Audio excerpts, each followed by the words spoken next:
প্রথম ওভারে বিধ্বংসী সাহিবজাদা ফারহান আর তৃতীয় ওভারে মুস্তাফিজের শিকার আরেক বিধ্বংসী ব্যাটার শান মাসুদ।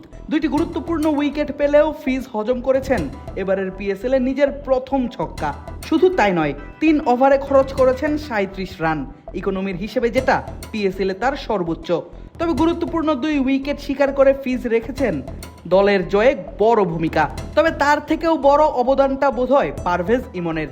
ব্যাট হাতে টাইগার ওপেনার চিনিয়েছেন নিজের জাত, হাঁকিয়েছেন একে একে 5 ছক্কা।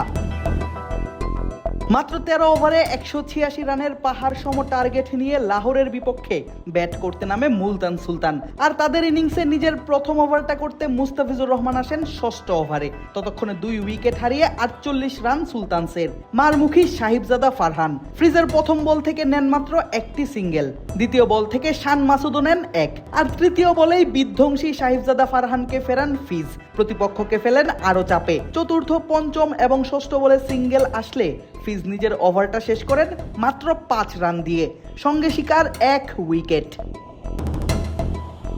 1 ওভার বিরতি দিয়ে 8ম ওভারে আবারও আনা হয় মুস্তাফিজকে। প্রথম বলে সিঙ্গেল আর পরের বলেই হজম করেন বাউন্ডারি। ওভারের তৃতীয় বলেও দেখেন আরেকটি 4-এর মার, আর তখনই তার কাছে ছুটে আসেন অধিনায়ক শাহিন, দেন পরামর্শ। ঠিক পরের বলেই আসে একটি সিঙ্গেল, মিসফিল্ডিং এর কারণে পঞ্চম বল থেকেও আসে 1টি রান। শেষ বলে দারুণ ফিল্ডিংয়ে বাঁচে বাউন্ডারি, আসে 2 রান। আর এতেই মুস্তাফিজ দেখেন এবারের পিএসএল এ নিজের সবথেকে খরুচে ওভারটি। 2-4-এ সেই ওভার থেকে আসে 13 রান। নিজের শেষ ওভারটা করতে ফিজ আসেন ইনিংসের 10ম ওভারে। প্রথম বলে সিঙ্গেলের পর দ্বিতীয় বল থেকে আসে বাউন্ডারির মার, আর তৃতীয় বলেই ফিজ ফেরান দলের আরেক বিধ্বংসী ব্যাটার শান মাসুদকে। রিভিউ নিয়েও বাঁচতে পারেননি শান।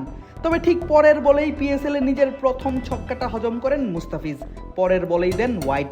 পঞ্চম বলে 1 রান এলেও ছক্কা হজম করে নিজের ওভারটা শেষ করেন মুস্তাফিজুর রহমান। 3 ওভারে দেন 37 রান, শিকার 2 উইকেট।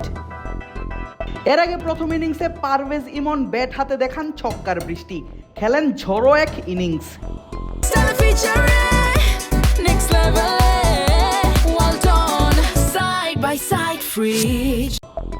বৃষ্টির কারণে লম্বা সময় বিলম্বের পর মাঠে গড়ায় পিএসএল এর মুলতান সুলতানদের বিপক্ষে লাহোর কালান্দার্সের ম্যাচ।